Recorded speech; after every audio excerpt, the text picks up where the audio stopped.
Jill, crews were out at first light along the Seward Highway near Portage working to control an unpredictable force of nature. But in order to control an avalanche, they first have to cause one. Jason, Maria Linehan has been coming and going from the courthouse freely for the past 3 weeks, but tonight she is behind bars, guilty of first-degree murder.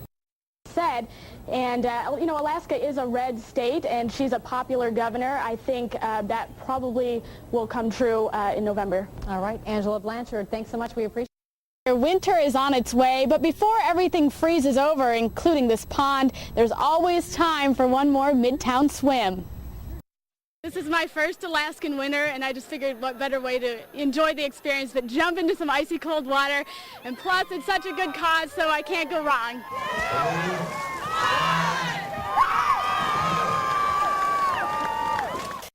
Today, they told me to keep one foot in front of the other, but it didn't work too well for me.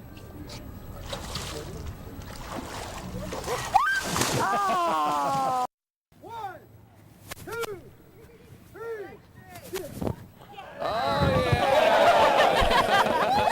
Hi, Megan and Mike. Well, the locals here say although the oil never actually washed up in Cordova Harbor, it didn't stop it from ruining their livelihood, fishing. And after today's Supreme Court ruling, they say it's like they're being dumped on all over again. Families that used to make a living salmon and herring fishing say they were forced to sell their permits and boats at rock-bottom prices, and they've never recovered financially since. This morning, when over 32,000 plaintiffs, many of them here in town, learned they'd be sharing just over $500 million, they said it's a decision that's too little, too late. So it's the big guys are empowered because they have money, and we're not because we're poor. It's not fair. There's absolutely been no deterrent put forth for it to not happen again in the future. So we want to move on with our lives. We've waited 19 years to have closure. We do not have justice, but we do have closure, so we can move on.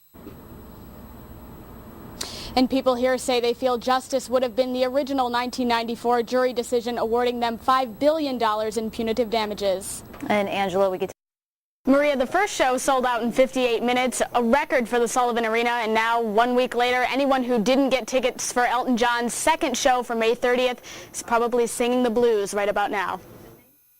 Call it the first weekend camping trip of the season. Very, very cold. I only slept for about an hour last night. Through rain and shine, they've been in this together. We've met so many nice people, and we're all going to get seats near each other and exchange email addresses and taking pictures. The line is more than 200 people long, all claiming to be Elton John's biggest fans. Hold me closer, tiny dancer. Count the headlights on the highway. Louder, louder. 807496. About a half hour before ticket time, one of them gets lucky. Hold on to that ticket like it's like gold. Her one raffle ticket is worth 2 to see the Rocket Man. I've never won anything. That's like, oh my gosh. I almost didn't say it because I thought I was reading it wrong. Inside the Sully box office, 10 minutes. the rest of the crowd is itching to trade in their cash for that coveted cardboard. I'm ready. I'm ready. Ready for the wait to be over, because for now, everything's been put on hold. When's the last time you had a shower? Saturday. 4 minutes. Back outside, Elton mania is growing among fans, and so is their confidence. woo! And he shall believe on, and he shall be a good man. He shall believe on. I'm gonna get my tickets. And finally, 1 minute. it's time. Kathy Dam is first in line. You got him. She waited 57 hours for this. 1, 2, 3, 4, 5, 6. All in row 14. See you guys later. See you at the concert. One by one, they step up to the window while those outside watch and wait.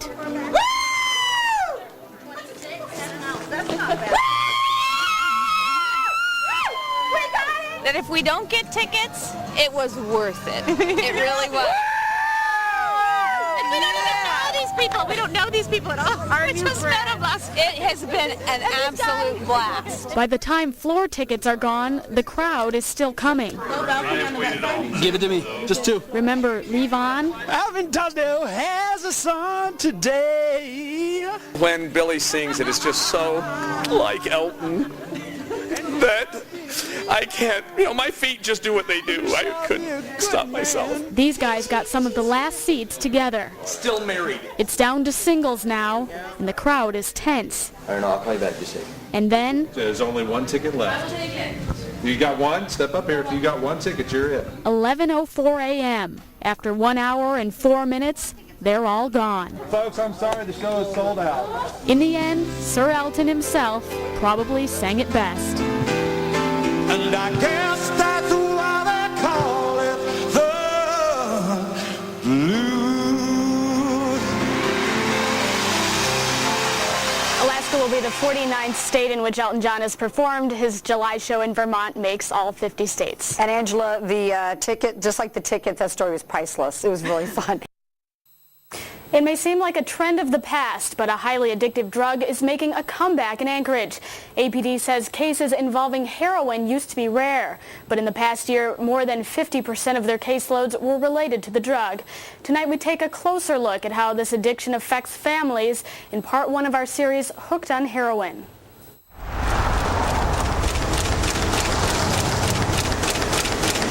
This mom-and-pop print shop on 4th and Ingra started modestly. A few employees and a small space to do business. Yeah, about 1,100 square feet and some little bitty presses. But after more than 25 years, John Tatham's business has grown. It's a great machine. Runs up to about 15,000 sheets per hour. Much like his family. Big family. John and his wife Jan have 6 children. That was him in California. James is the middle child. They all loved James. James was a great guy to be around. He was real funny. Fun-loving James started giving his dad gray hairs in his teenage years. Yeah. Back when John didn't have as much free time to tinker with his bikes. Oh, he was being disruptive in school and smoking a little dope and that sort of thing.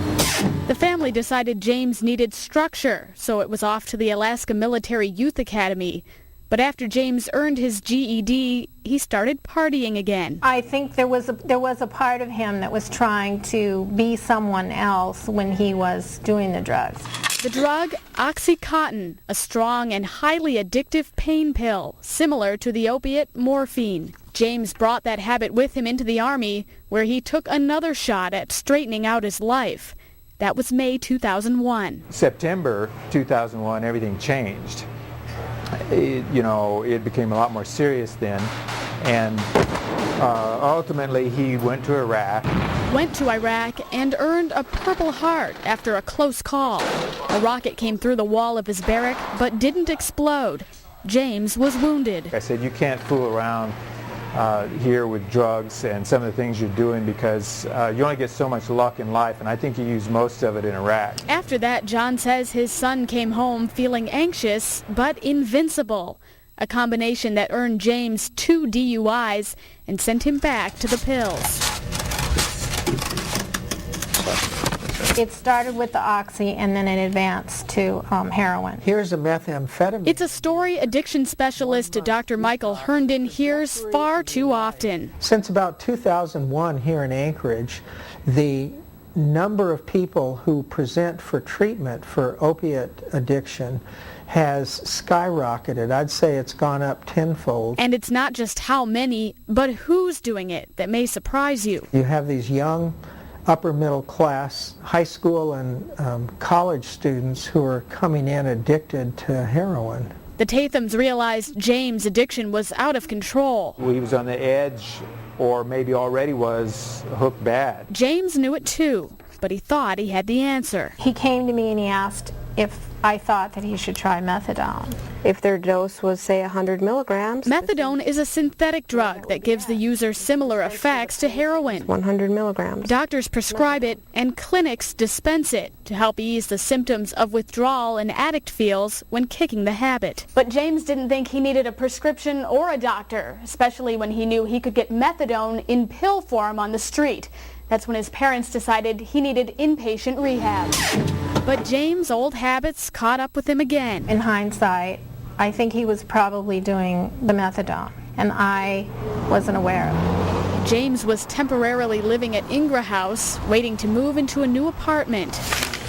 People have been really, really thoughtful.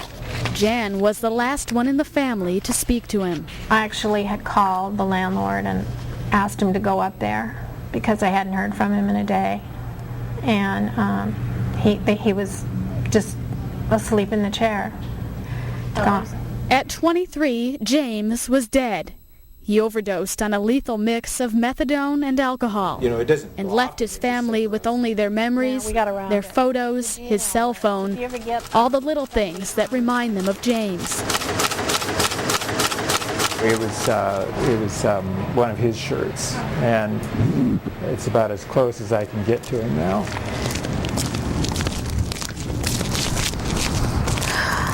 I want this to be over with. From now on, they'll visit James here. It's such a waste, this whole thing. The ashes of their soldier son could have gone to Arlington, but the family chose Anchorage. That'll work. And today, they'll choose his eternal resting place. It's the best place for James. It's just nothing that I wanted to do on his birthday. James would have been 24 on this day. That sounds good. Instead, he'll rest near his grandparents. A final gift from John and Jan to their son. You shouldn't have to do this with your kids. Programs like Providence Breakthrough can help treat addiction using group therapy, individual counseling, and behavioral therapy. Check out our website, ktuu.com, for more on this program. And tomorrow we'll hear from a man who says he fights every day to stay clean. Wow. What a huge loss for these families. Mm-hmm. Well, this young man overdosed on methadone, it sounds like, with alcohol. But how dangerous is it to be treated for heroin addiction with methadone? The Center for Drug Problems in Anchorage tells us less than 10% of methadone deaths come from patients in what they call opiate treatment programs. But if you buy them on the street or aren't using a doctor's orders, then they're as dangerous as any other narcotic that's out there. The CDC says methadone-related deaths have increased more than any other narcotic in the past 7 years. I also noticed a couple of obituaries where parents said the cause of death was heroin overdose. I wonder if they're really trying to send a message. It's very brave to do that, to let people know what they died of. Amazing people. Thank you very much, Angela. Angela Blanchard reporting.